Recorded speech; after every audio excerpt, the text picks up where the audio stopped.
Leur rêve, participer à la Coupe du Monde 2015. Ce sont les Polonais de France. Ils évoluent à Givors, Béziers, Vienne, Castanet, Gaillac ou encore Rouen, Vichy, Lille et composent donc l'ossature du 15 de la Pologne. Un sacré pari pour ces joueurs qui ont parfois un lien assez lointain avec la Pologne. De la France aux côtes de la mer Baltique, c'est un voyage au cœur du rugby polonais que vous proposent Mathieu Jarry et Frédéric Fraisse, montage Pierre Bascoul.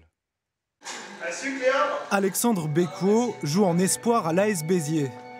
Avec son coéquipier Léandre Billot, ils sont internationaux polonais. Nés en France, c'est presque par hasard qu'ils portent les couleurs du pays d'origine de leurs grands-parents. Alexandre a d'abord rencontré la sélection polonaise des moins de 20 ans lors d'un tournoi à 7. J'ai le premier maillot que j'avais eu avec les moins de 20 ans à un tournoi à Budapest. En fait, on s'est retrouvés dans la poule de la Pologne. Au moment du toast, je suis allé voir leur entraîneur. Je leur ai dit, écoutez, j'ai ma grand-mère qui est polonaise. Et voilà, je sais que j'ai des copains qui jouent pour l'Allemagne, comme ça, avec les liens de parenté. Est-ce qu'on pourrait se voir après le match? Et à la suite de quoi, il m'a proposé de partir avec lui, parce qu'il est entraîneur des moins de 20 ans aussi. Et je suis parti avec lui, du coup, à Budapest faire la Coupe d'Europe. C'est bon, ça charge. Puis les deux espoirs ont été appelés dans la sélection senior. Sur ce clip réalisé par des rappeurs polonais amateurs de rugby, ils revoient leurs exploits en blanc et rouge. Alexandre compte 9 sélections, Léandre 7.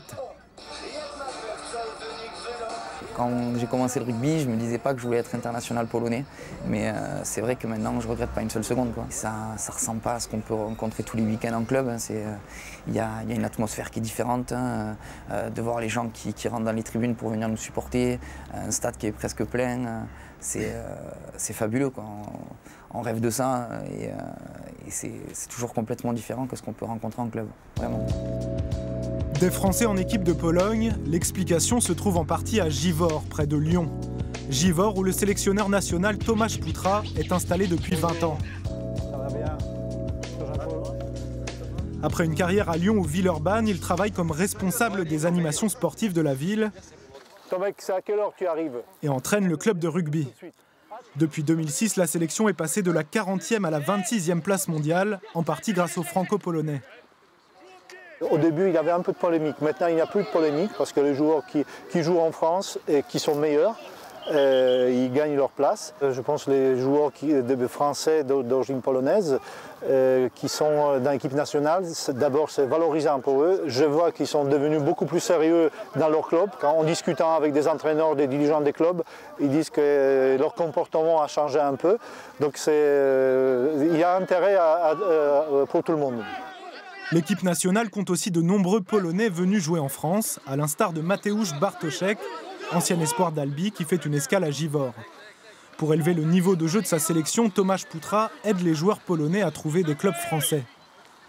À 20 km de là, à Vienne, joue le capitaine de la Pologne, Kamil Bobrik. Il évolue en Fédéral 1 avec deux autres internationaux polonais, Jan But et Kacper Ławski. Avec la sélection, on a joué contre les espoirs de Lyon il y a quelques années. L'entraîneur de Vienne, Sébastien Magna, a vu ce match. Moi, je cherchais des contacts pour jouer en France. L'entraîneur était satisfait, donc Tomasz Putra nous a mis en relation. Et c'est comme ça qu'a commencé mon histoire en France. International depuis 3 ans, Jan But, lui, est francophone. Formé à Béziers, espoir à Bayonne, il a appris par un coéquipier qu'il pouvait jouer pour la Pologne. C'est une façon, comme je dis, de rendre hommage à mon grand-père, voilà, et puis à mes ancêtres polonais. C'est quelque chose qui est important pour moi. Je sais que ma mère qui est très fière de moi par rapport à ça. Voilà, c'est quelque chose dont je suis très fier aujourd'hui. On voit que ces gars ressentent un lien fort avec la Pologne et ils veulent s'intégrer. Par exemple, au moment des hymnes, chaque joueur chante les paroles et c'est très important.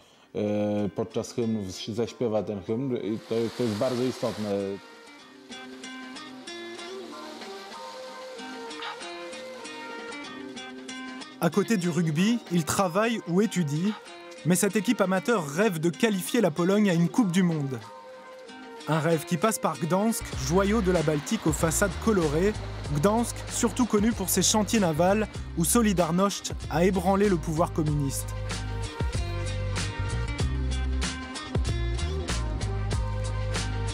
L'équipe doit disputer un match de la Coupe européenne des Nations contre l'Ukraine. Après 2 jours au centre de préparation olympique de Trześniewo, direction Gdynia, juste à côté de Gdańsk, pour un dernier entraînement au stade national de rugby.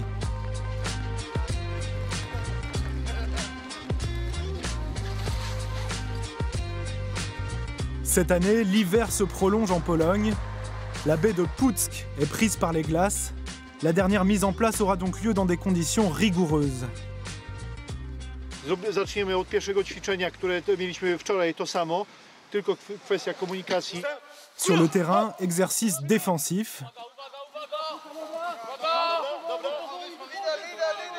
Question communication, dans le jeu, les échanges se font principalement en polonais. Demain, c'est la guerre, putain, on doit gagner ce match. Jutro, kurwa, będzie wojna, mamy wygrać, kurwa, ten mecz. Inaczej, kurwa, tego nie widzę. Nie ma najmniejszego problemu. Il n'y a pas de problème de communication. On a trouvé un langage commun. Et peut-être que de l'extérieur, on peut penser que la communication est difficile, mais nous, on ne le ressent pas. Quand on est arrivé, nous, on ne parlait pas un mot de polonais, on ne parlait pas un mot de français. Donc, moi, je suis là depuis un moment, donc on a vu évoluer les choses. Là, on parle en polonais sur le terrain, on se comprend tous. S'il y a des petites touches à apporter, ça arrive qu'on parle en français pendant un match, mais la plupart du temps, on parle en polonais. Donc on a appris les codes principaux pour pouvoir communiquer ensemble, quoi. David Chartier, le meilleur marqueur polonais, s'exerce dans une tempête de neige. Une météo aussi difficile que la préparation de cette équipe. Un stage annulé en février faute d'argent, une fédération avec un modeste budget de 400 000 €. La sélection est peu soutenue dans un pays où le rugby est confidentiel. Seulement 4 000 licenciés, 100 fois moins qu'en France. Justement, le soir, règlement de compte avec le président de la fédération. Problème d'assurance, manque de matériel, de visibilité, de sponsors. Les griefs sont nombreux. Jan Kozłowski, par ailleurs député européen, en sort sans convaincre, mais il nous assure qu'un plan de développement est en marche. Pour populariser le plus possible la discipline, nous parions sur des campagnes dans les écoles, pour qu'ensuite les enfants s'inscrivent dans les clubs et qu'il y ait plus de pratiquants. Parce qu'avec la quantité, il y aura la qualité. Mais je pense que ça ne se fera pas demain, ça prendra quelques années. Le lendemain, jour du match, commence par une séance de recueillement, à la première messe du matin. Le week-end de Pâques est la fête religieuse la plus importante en Pologne. L'équipe se mêle à la ferveur ambiante. Une photo de groupe en guise de communion, certains joueurs s'adaptent à cette religiosité. Pour vous dire, je ne suis pas très croyant de mon côté, mais je sais que bon, ici en Pologne, ils sont très pratiquants. Ici, c'est une fête très importante ici, donc bon, par respect pour eux, il fallait aussi qu'on voie comment ça se passe ici au niveau des traditions. La rituelle remise des maillots a une saveur toute particulière pour Tomasz Kordzielewski. Premier voyage et première sélection pour le joueur de Castanet. Castanet, Gaillac, Rouen, Lille, Vienne, Sainte-Foy, Givors, Vichy, toutes les divisions de fédérales sont représentées. Seuls 2 joueurs du 15 de départ évoluent dans le championnat polonais. Joyeuse Pâques pour vous et pour votre famille de la part du capitaine d'équipe. La remise se conclut par le partage des œufs durs et les vœux, traditionnels à Pâques. Chaque tradition conviviale crée des liens et d'échanges d'expériences, d'échanges de vécus. Ça permet de vraiment faire une équipe qui peut se comprendre mieux sur le terrain. Ça peut aider à n'importe quel moment sur le terrain. Et l'heure d'entrer sur le terrain approche. Les Polonais affrontent l'Ukraine, un rival qu'ils n'ont jamais battu. L'enjeu, la suprématie dans le groupe européen 1B et l'accession au groupe 1A, dans lequel se jouera la qualification pour la Coupe du Monde 2015. Ale kurwa, my najważniejsze mamy serca! Serca i to, co jest w naszych głowach! Polska! Polska! Za twoim przewodem włączył się z narodem. Dans le vestiaire, il était question de jouer avec le cœur, mais les Polonais commencent surtout le match avec la pression. Malgré le soutien de 3000 spectateurs et l'ambiance assurée par les supporters d'Arka Gdynia, le club local de foot et de rugby, les Rouges et Blancs concèdent 2 essais en 10 minutes. Ils multiplient les erreurs défensives et sont rapidement menés 12-3.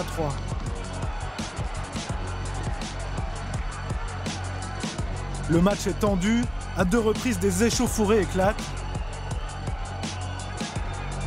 L'arbitre doit sortir 4 cartons rouges. Le scénario est haletant, les Polonais sont menés jusqu'à la 75e minute.